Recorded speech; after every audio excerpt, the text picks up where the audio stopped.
স্বাগতম বন্ধুরা, আপনাদের জন্য নিয়ে আসলাম আমি টি-টোন টিভির রিভিউ। আপনারা দেখতে পাচ্ছেন আমার সামনে একটা টি-টোন টিভি রয়েছে, এটা 43 ইঞ্চ।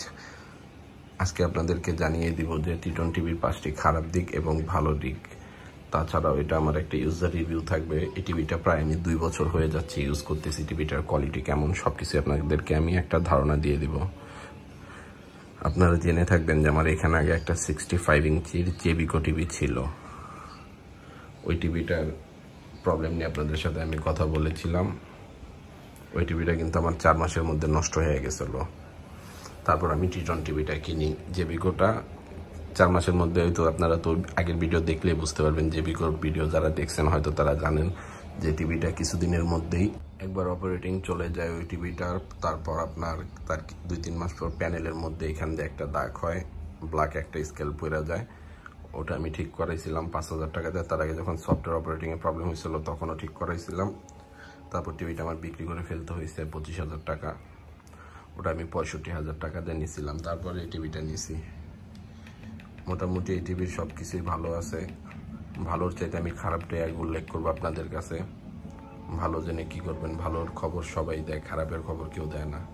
তাই খারাপ দিকগুলো আপনাদের কাছে আজকে বেশি তুলে ধরবো। তার আগে আমি টিভিগুলোর কোয়ালিটি আপনাকে একটা ধারণা দিই। দেখতেই পাচ্ছেন মেটাল বডি, এটা একটু নোংরা হয়ে গেছে, দেখতেই পাচ্ছেন একদম মেটাল বডি।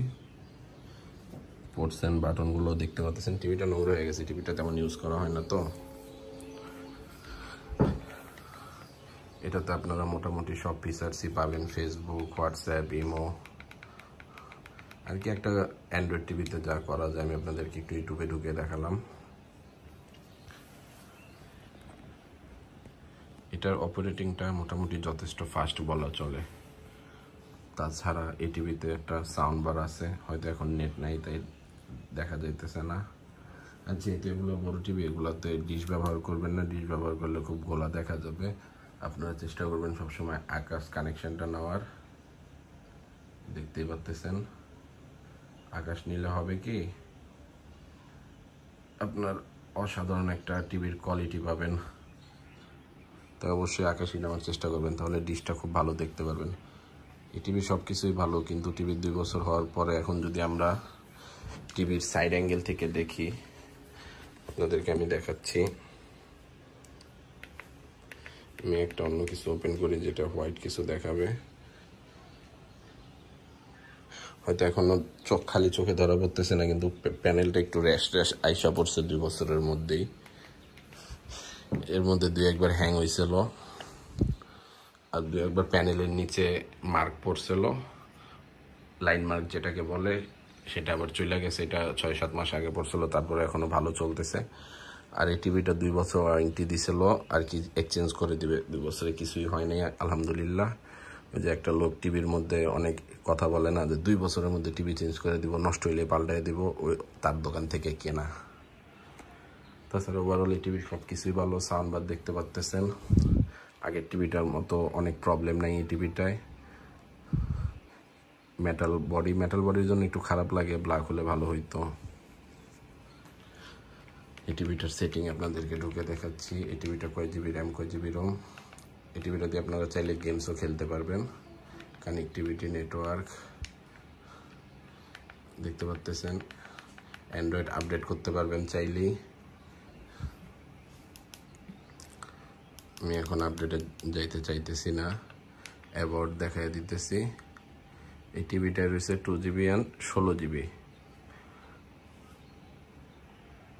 আমি যদি বলি এই টিভি কেনা মোটামুটি খারাপ হবে না। এটার পরে আমাদের ঘরে একটা ওয়ালটন টিভি কেনা হয়েছিল, ওটা আমাদের পাশের রুমে, ওটা 32 ইঞ্চ। ওই টিভিটা অলরেডি নষ্ট হয়ে গেছে বলতে ডাইরেক্ট বন্ধ, কোনো কিছু আসেই না। কিন্তু সেই হিসাবে চায়না হিসাবে এই টিভিটা ভালো। আর সবচেয়ে বড় কথা হচ্ছে আমাদের এলাকার পরিবেশটা খুব খারাপ। পরিবেশ খারাপ বলতে আমি আপনাদেরকে দেখাচ্ছি।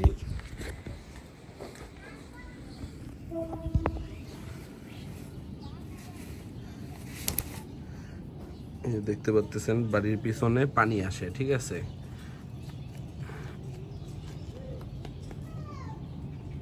দেখতেই পাচ্ছেন বাড়ির পিছনে পানি আসার কারণে এটা প্রবলেমটা হয় কি, এটা ইন্ডাস্ট্রিয়াল এরিয়ার যত পলিউশন আছে, যত ধুলাবালি, এগুলার কিন্তু একটা ব্ল্যাক ব্ল্যাক র্যাশ থাকে, বাতাসের মধ্যে ছড়ায়। এগুলো টিভিতে আইসা টিভিতে ফাঙ্গাস পড়ে যায়। যেমন আমাদের এলাকায় টিভি, এসি কিছুই কিন্তু বেশি দিন থাকে না। আমার ঘরে যদি আমি এসির কথা বলি, আমার ঘরে একটা এসি 6 মাসের বেশি কখনো লিকবিহীন থাকে না। নতুন এসি না লাগাই 6 মাসে 1 বছর। কিছুদিন আগে একটা রাইকিং এসি ছিল, সেটা 1 বছর 1 দিন গেছে লিক। কথা বলছেন, জাপানি এসিও থাকে না। আমাদের এলাকার প্রাকৃতিক পরিবেশের কারণে।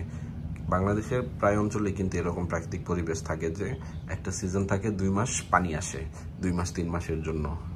আমাদের এখানে ক্ষেত থাকে বাড়ির পিছনে, পরে আবার পানি আসলে একটু পানি আসে, এটা 3 মাসের জন্য আসে। এটা বাংলাদেশের বেশিরভাগ অঞ্চলে আসে, তাই ওইসব অঞ্চলে কিন্তু টিভি ফ্রিজ কিছুই টিপে না। সেই হিসাবে আমাদের এই টিভিটা ভালোই কিন্তু টিকছে।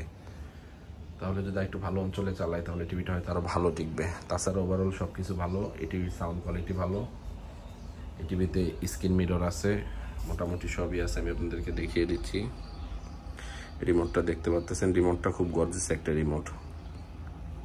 এটা গোল গোল ঘুরে ডাইরেক্ট গুগল অ্যাসিস্ট্যান্টে যাইতে পারবেন। যাই হোক, ওভারঅল আমি যদি বলি তাহলে টিভি আপনারা এটা নিতে পারেন। ধন্যবাদ, সবাই ভালো থাকবেন।